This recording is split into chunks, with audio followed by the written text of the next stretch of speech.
The Macabre World podcast is brought to you by Darker Art Studio, home of real human bone jewelry. Stock and custom pieces are available, so visit us on the web at www.darkerartstudio.com and show them your darker art side.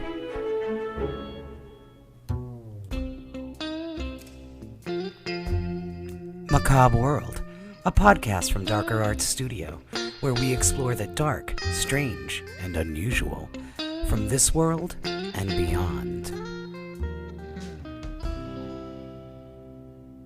Hello and welcome to the Macabre World podcast. I'm your host, Rocky Digati, and with me today is New Jersey author Christopher Michael Blake. Christopher, thank you for joining us. Pleasure to be here. Thank you, Rocky. So you are the author of currently two books, Pray for Dawn, that's P-R-E-Y, for Dawn, and the Cape May Murders, and coming out this summer is going to be Pyramid of the Parasite, that's being released in July. Your website is ChristopherMichaelBlake.com to get all the credits out of the way, and we'll be mentioning that early and often. So tell me, you're a New Jersey native. I am. I was born and raised in Northfield, New Jersey. That's exit 36 off the Parkway. I went to Monmouth University. That's exit 105 off the Parkway. And currently I live in Ocean County near Toms River, just south of Toms River. So that gets the what exit out of the way. As you may recall, we had the pleasure of meeting at the Monster Mania Con this a couple of weeks ago. And one of the things that's interesting is that New Jersey is, I think, a highly misunderstood state. Not being a native, I'm originally from Rhode Island. Everybody who listens knows because I say it probably every podcast. And it's awfully obvious in my speech pattern sometimes.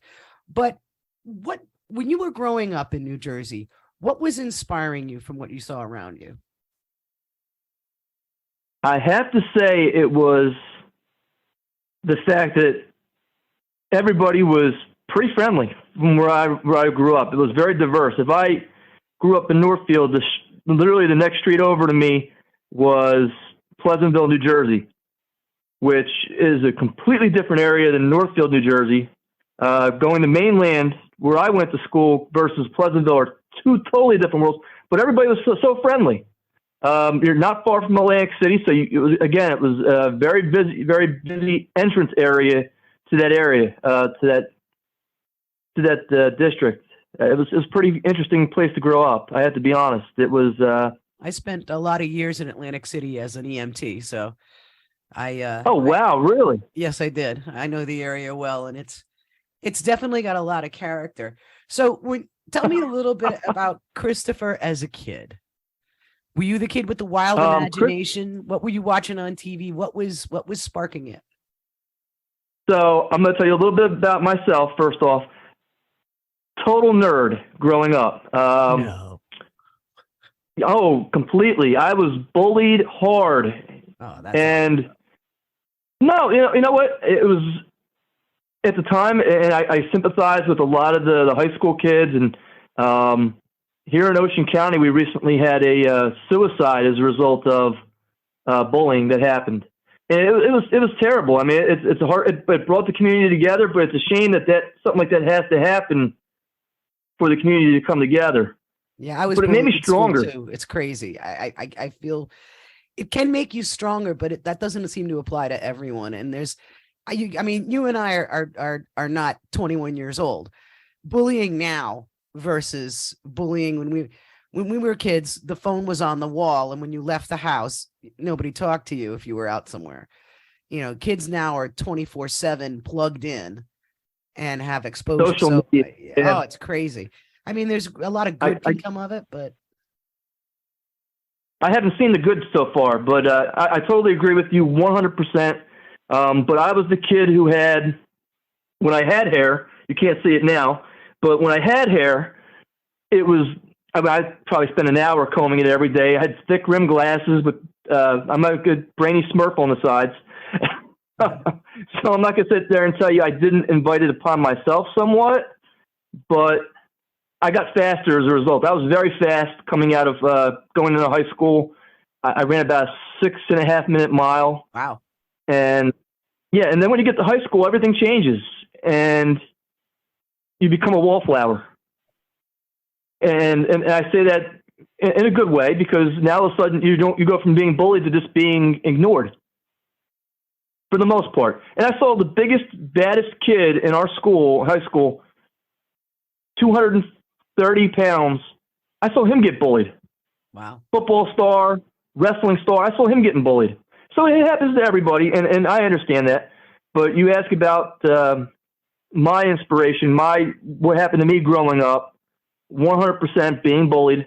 The few friends I had were mostly from my brother at the time, who was younger than me. So I would go out and play football with his friends. I would go out and play tag with his friends. And there's one moment I remember playing, I don't know if you're familiar with the game, tag, it, where one person is it. Well, the thing is that where I come from, if it's the game I'm conceiving of, it has a very politically incorrect slang name. But in our neighborhood, it was called muckle, which is not. Never heard of that name. It's when you gang of kids, you throw the football up, and whoever the poor bastard is that catches it, you nail him. No, we didn't. No, I never played that game. This is a game where it's like tag. Somebody would be it, and they would chase you around the neighborhood until they caught you. And my friend and I were walking behind a house, and there was it. And my friend threw me in front of it to save himself, because he was slower than me, and he would have gotten caught before me. Oh yeah, but you talk about what inspired me for horror is, it's not the horror of what the monster is, or what's lurking under the bed, or the alien. Those things are always going to be themselves. It's how bad we as a person or humanity could be towards one another that, to me, is truly horrifying. And you look at the newspaper every day, you see it. True. You see a lot of crime, and having, like I said, having worked in EMS in an urban area, you see some of the worst things people do to each other and their old people and their children. And it's, you're right. The horror of humanity. I mean, I think that the most uncivilized animal is man in some cases, because look, totally agree. I know my mom, by the way, my mom worked at Bally's for 35 years. Oh, wow. So you talk about Atlantic City. I remember going through to go pick her up at 10 o'clock at night. So I remember, and the area's gotten much better for sure. They put up the outlets over there now, but there's still a lot of homeless in the area for sure. Well, but for me, the horror in books is how bad people can be to one another, as opposed to the monster, which is going to be bad, and it's going to be evil, or it has an agenda. You know what that agenda is, but how bad we as people, as a society, can be towards one another. That, to me, is what's horrifying. Now, what do you consider your genre? It doesn't seem to be exclusively horror. You have some crime, you have a little sci-fi in there. Tell me a little bit about what people can expect to find when they read your stuff. A little bit of everything. It's funny. I talked to a reader today that was reading the Cape May Murders, and she told me the first 2/3 of the book are all crime mystery, and then the last third turns into like a horror story, which I get. It's a little gruesome at the end. But for me, the great thing about being self-published, and I am self-published, is that I can get away with publishing what I want to read and what I want to write. Somebody who's typed into one genre, such as horror, they're pigeon-toed into that one genre, and they can't deviate because their publisher says, hey, I can't sell that book, or my platform doesn't sell that book. And now you have to try to take that somewhere else and try to find somebody to publish that for you. Self-publishing, I would highly recommend it to anyone who's a wannabe author out there. Go ahead and try it. It's highly recommended by me at this point in my career. Anyway, this is my experience. Well, times have changed.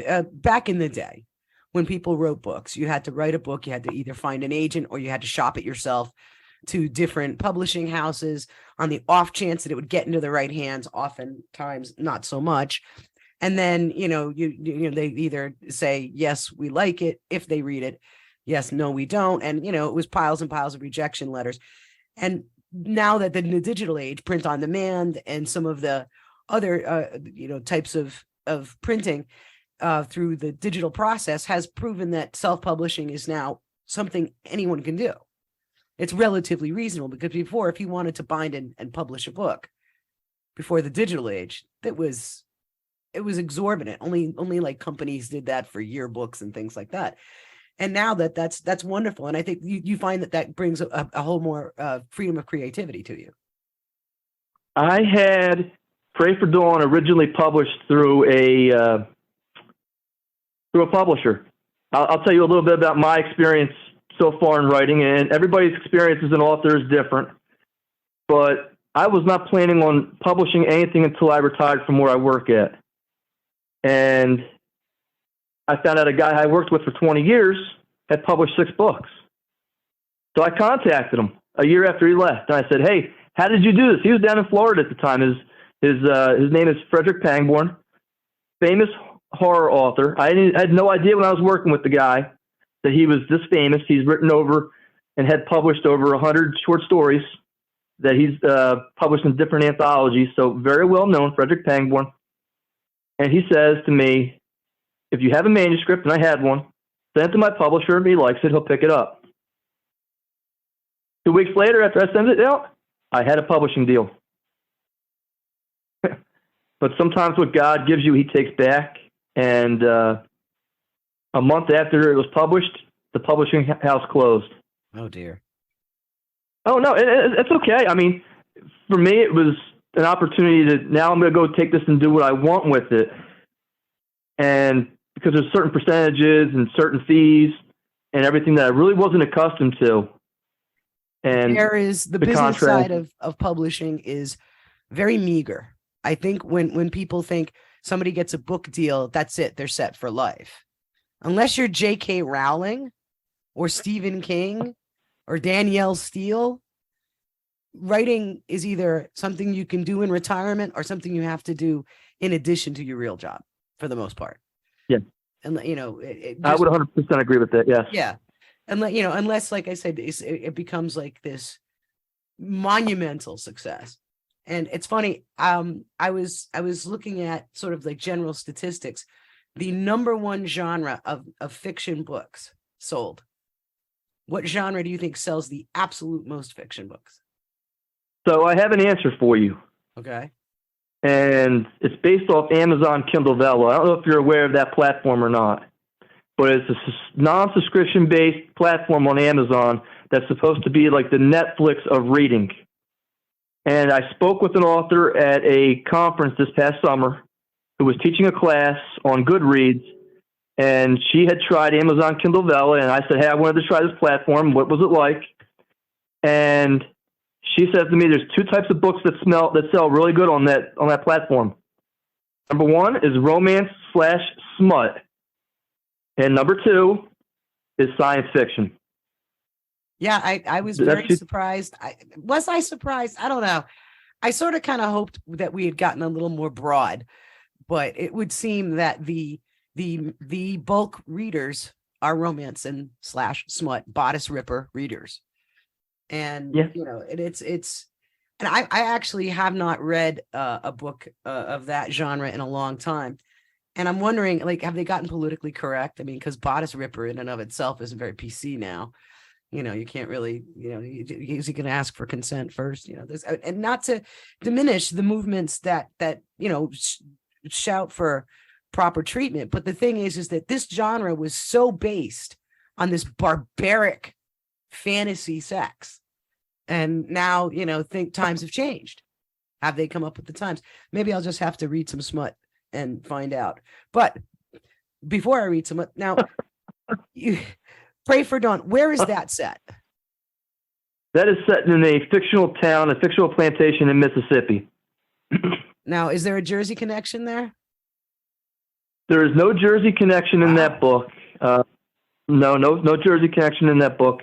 As a matter of fact, there's Civil War connection in that book. I'm a huge Civil War buff. I've been to Gettysburg. I did the tour for Pickett's Charge there. I've gone to Antietam and some of the other places, Petersburg and the whole. So I have a fondness for Civil War history. I have a fondness for all history, but essentially, there's no Jersey connection. I'm not going to sit here and tell you there's a Jersey connection and there's not. There's absolutely 100% no Jersey connection in that book. Now what? Now what? So you picked the locale based on your historical interests. I wanted someplace that was a little desolate, and the United States is filling up very fast. And I didn't want to do backwoods Virginia. I thought it's been done. Yeah. And I wanted Deliverance.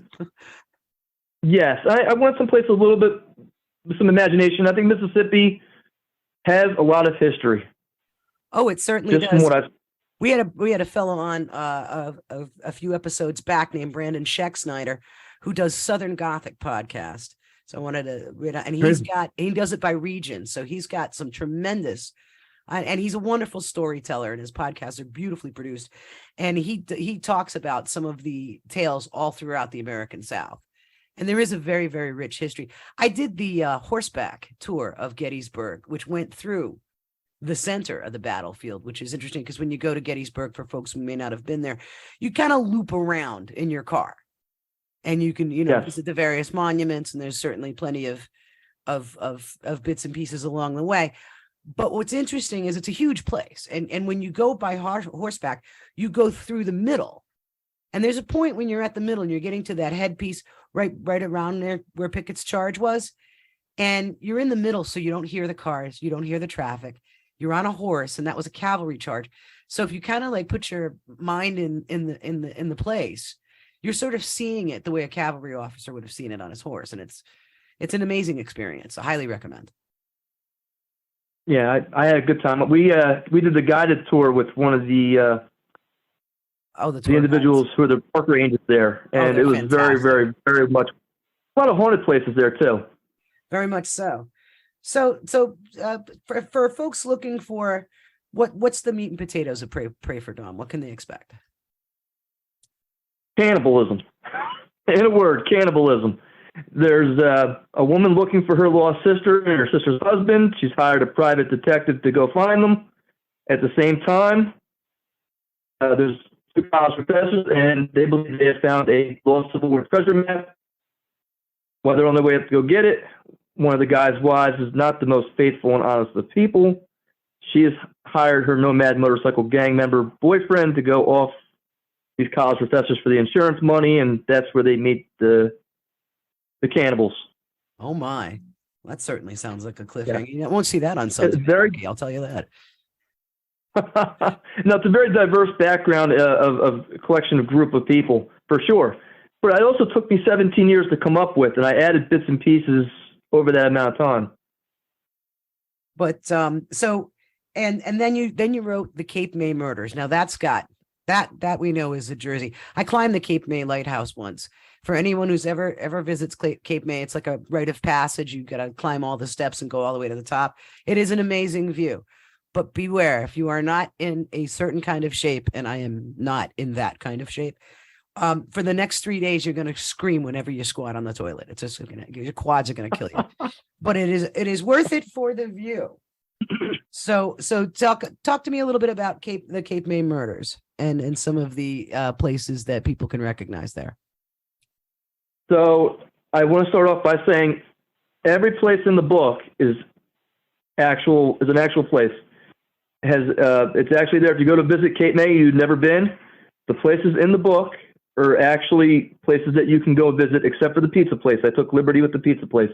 So Fisherman's Wharf, the lighthouse, like you mentioned, the bunker, Washington Square, the promenade, St. Peter's by the Sea.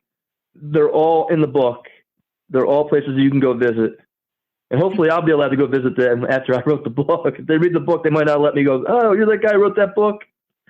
Yeah, I don't know. So some of the characters, are they inspired by people you actually knew? Do you make comparisons? Like, let's say the bully that was maybe a little too strong, you maybe make them a murder victim in a book? No, I tend not to do that. Believe it or not, I've yet to sit down and say, I want to take my revenge on this person or that person. I don't do that. I try to come up with people more diverse than my experience in life. But again, I draw from, how do I say this? I'm recalling one conversation between the chief of police and the oncoming person who's coming in to take his place, and they're talking like two guys in a locker room about a female, and So that's much for politically experience. correct. Oh, look, the one thing you won't find from me is politically correct. I won't sit down and do that. I'll keep it real. And Well, the I think if you conversations were to I have overhear that kind of a are real. conversation, it certainly would be offensive. So, it is real. And that's fine. But I'll give you an example. There's a script I was working on with my friend Frederick Pangborn for one of his stories, and he needed to beef it up for a movie. And he had 45 pages of script. And he needed to come up with, if you know anything about script writing for a movie, every page of dialogue is 1 minute of screen time. And he needed to beef it up, and I was able to get him up past 100 pages in the dialogue, but some of the script writing was, the one scene I'm recalling off the top of my head is the guy's going for a drug test, and he's using a fake penis to try to fool the probation officer for a drug test. And he's telling the guy where he bought it from and how he pees in the cup with it. But for me, that was a real conversation because we know people who do this. We do. But it's something that really, you sit down and you want to talk about. Well, okay, it's funny to talk about, but has anybody ever sat down and say, well, let me tell a short story about that? Or let me just tell, hey, it's two guys in a car, we're just talking about, hey, how I'm going to pass this drug test. Well, this is how I'm going to do it. There you go. Yeah, so things like that are more appealing to me in writing a book than sitting down and saying, I'm going to take revenge on this person, or this person reminds me of somebody I once knew. I try to avoid that. Well, I try to come up with my own interpretation of who people are. I think any artist, whether it's a writer or a cartoonist or is going to find inspiration all around them. I mean, there is sometimes someone may speak a certain way or have a certain affect that you may think, oh, they would make a great character or someone like that. Because, I mean, most of the characters in Cape May is full of characters anyway. Oh, yes. Yeah. And that's, I mean, I come from a small harbor town in New England. I get it. Oh, I get it. You're full of characters, but, and all you have to do is basically sit in a diner for 10 minutes at about 6:55 in the morning, and you'll see all the characters you need to see. But, but I think so. I think it's one of the greatest. I think you have to be, if you're a writer or an artist, you have to be an observer. It's interesting you say that because I was in Wawa getting my cup of coffee about an hour ago, and there was a woman in there chewing on her nail, just her pinky. And she saw me staring at her while she was chewing her pinky, and she didn't stop. So there was no coot. She just walked right by me, chewing her pinky, and I was like, okay, that's what you want to do for today. Who am I? So it wasn't like she was embarrassed, and I thought that was something that I would probably draw from. Yeah, you see these characteristics, you see these really wonderful humanistic qualities that give you like an underlying sense of character. Somebody who's unashamed, somebody who's very outward. You're gonna look at me, I'll look right back at you. Well, that's Jersey for you, really. But I always say that Jersey is kind of a misunderstood state. I personally live in the southern, nearly the southernmost part of New Jersey. I'm not far from a city like Wilmington, Delaware. I'm down near toward exit 2 on the turnpike.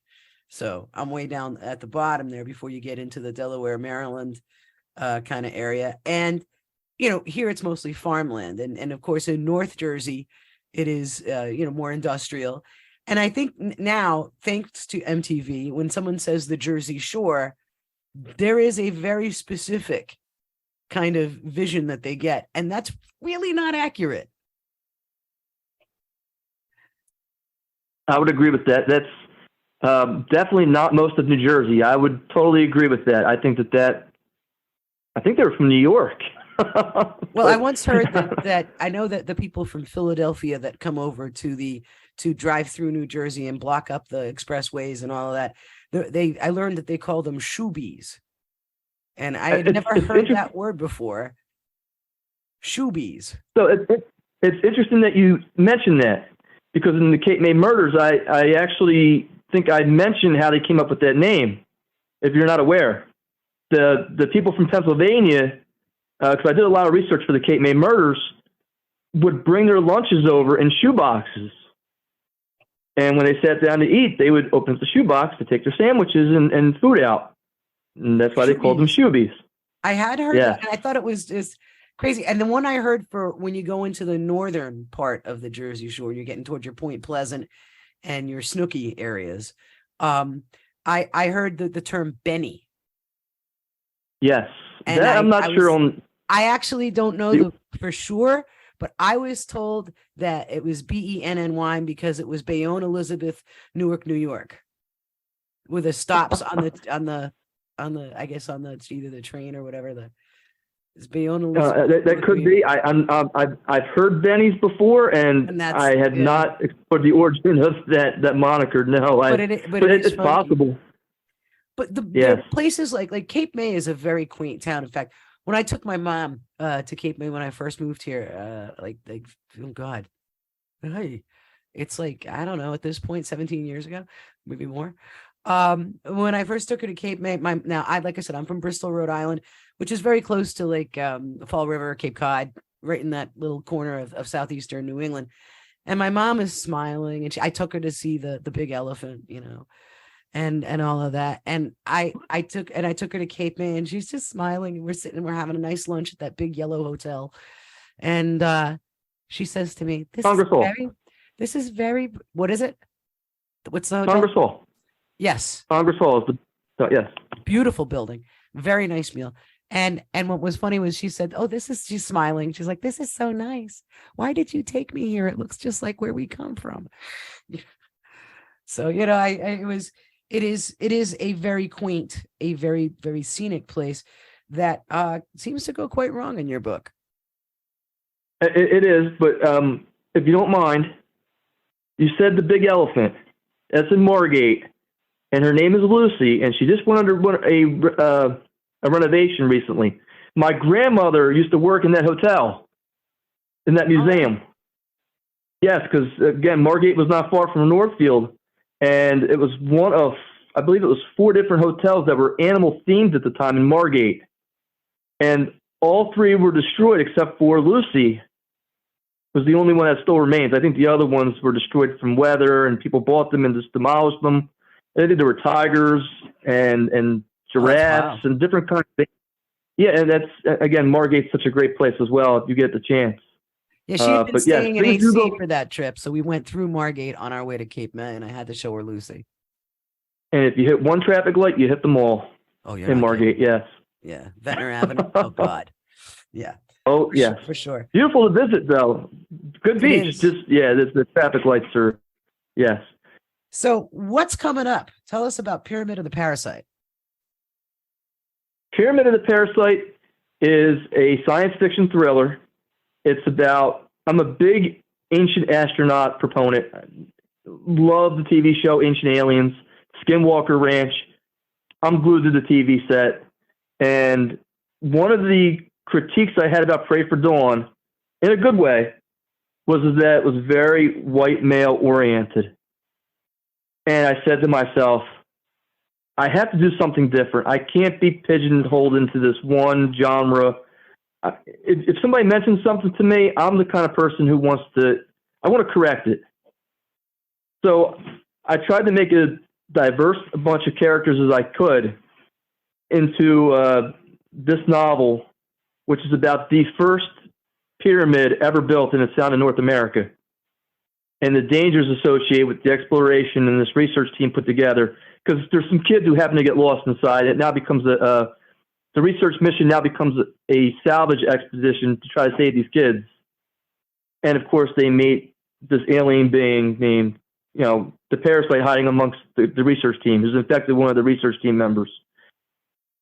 And that's where the fun starts to happen with. And then the first half of the book really is a science fiction. There's a lot of things that go on in the pyramid, a lot of traps, a lot of danger. And then it shifts to a mystery to try to figure out, well, who is the parasite? Who's doing this? who's killing off these team members, and why. That's shades of Robin Cook. Are you a fan? I have one of his books sitting on. It's to my to be read list right now. Very which good is stuff. Huge.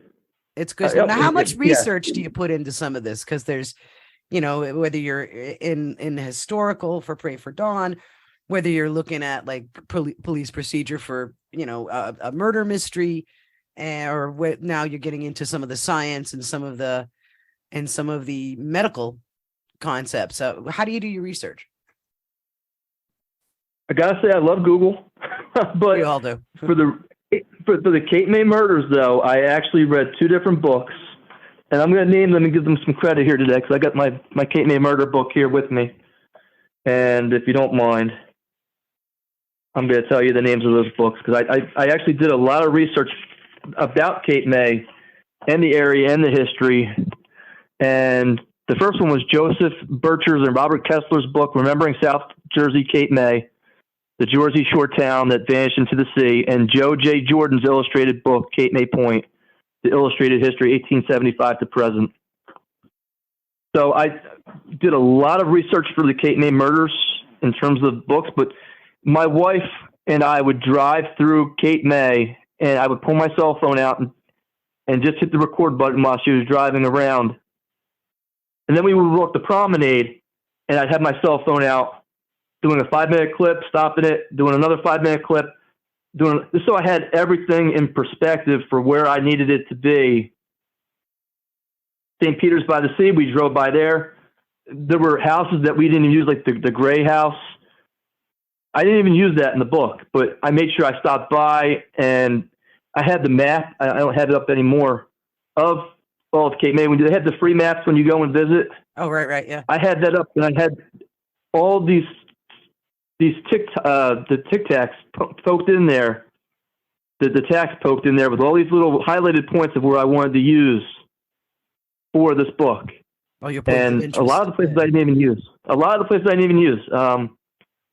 There are, I don't know if you're aware of this or not, but there's a concrete ship off the coast of Cape May at the southern point.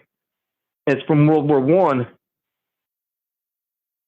I. I desperately wanted to work that in, but I just couldn't find a point for it to enter in. You can see that right by Willis, I think. Yes. You see it sticking right out. And then there's 2 railroad tracks that during low tide, when the tide recedes on the beach, they're visible. But when it's high tide, you don't see these. Yeah, so it's small things like that I wanted to work in. I just didn't get a chance to do it. Did you work in the Cape May Diamonds? I did not. That I did not do. Who don't know what that is, they're quartz, aren't they? Or there's some kind of, if you sift through the sand, there is a heavy mineral deposit that comes out as sort of clear little teardrop shaped opalescent. I don't know if it's quartz or if it's silica or what it is. I don't know enough about the actual makeup of them, but they're very pretty little gemmy looking pieces that are found in the sand, and they call them Cape May diamonds. I never knew that. Yeah, I've sifted through the sand, and next time you're down there, sift through some sand. You'll see some little. They're just. I think there's some kind of silica or quartz, and everything. So when is Pyramid of the Parasite coming out? Pyramid of the Parasite comes out July 1st. Okay. I did research a lot of traps, especially Vietnam type traps. Things that American soldiers had maybe fallen prey to, like tiger traps and stuff. All right. To try to get an idea of what kind of traps I wanted to put into the pyramid. Because what's a pyramid without traps? If Indiana Jones walks in, he just grabs the idol, and there's no boulder falling after him, it doesn't become iconic. True. Very, very true. So for folks to keep up on what's coming up next, they can go to your website, which is ChristopherMichaelBlake.com. You're searchable on Amazon. If you put in Christopher Michael Blake, you'll be able to see Pray for Dawn, Cape May Murders, and incoming info on Pyramid of the Parasite. I met you at a convention. Are you doing any more conventions? This is going to air on the 31st. This weekend I'll be. This is going to air on the 31st of March. Oh, wow. Okay. So I'll be at the Trenton Punk Rock Flea Market, April 1st and April 2nd. I'll be at the Paranormal exposition in, I want to say it's Sayreville, maybe South Amboy, New Jersey, June 3rd. And then I'll be at Monster Mania again in August. Well, there you go. I'll see you at Monster Mania in August. Again, go to ChristopherMichaelBlake.com, or you can go into Amazon and search Christopher Michael Blake. What you going to leave us with? Something scary? I do want more bullying stories. So I'll leave you with this. I just wrote about this in one of the new books that I'm writing. So definitely inspiration coming forward. The new books I have coming out are going to be young adult, again, going way off topic, young adult witch coven. And essentially when I was in high school, I can't believe I'm telling this story on national air, but why not? When I had hair, one of the females decided to pour chocolate milk on my head in freshman year in front of everybody at the table at lunch. And I did use that in the story that I'm currently working on. So, yeah. I told you it would happen. See, I knew it. Somebody had to begin. It has to go in there because we are all part of. But I did not put her in a book. Just remember, we are the weirdos, mister. You know, that's how those things go. Well, once again, thank you so much for joining us. You can go ahead and search him on Amazon, Christopher Michael Blake, or go to ChristopherMichaelBlake.com and check out his new books. Thank you so much for joining us. It was wonderful. Rocky, thank you again for having me, and I hope to be back again soon. I will definitely have you. We'll have to talk more about the Parasite once it comes out. So thanks again, folks, for tuning in, and remember, stay kooky out there. Thank you for listening to Macabre World. You can find us on the web at www.darkerartsstudio.com.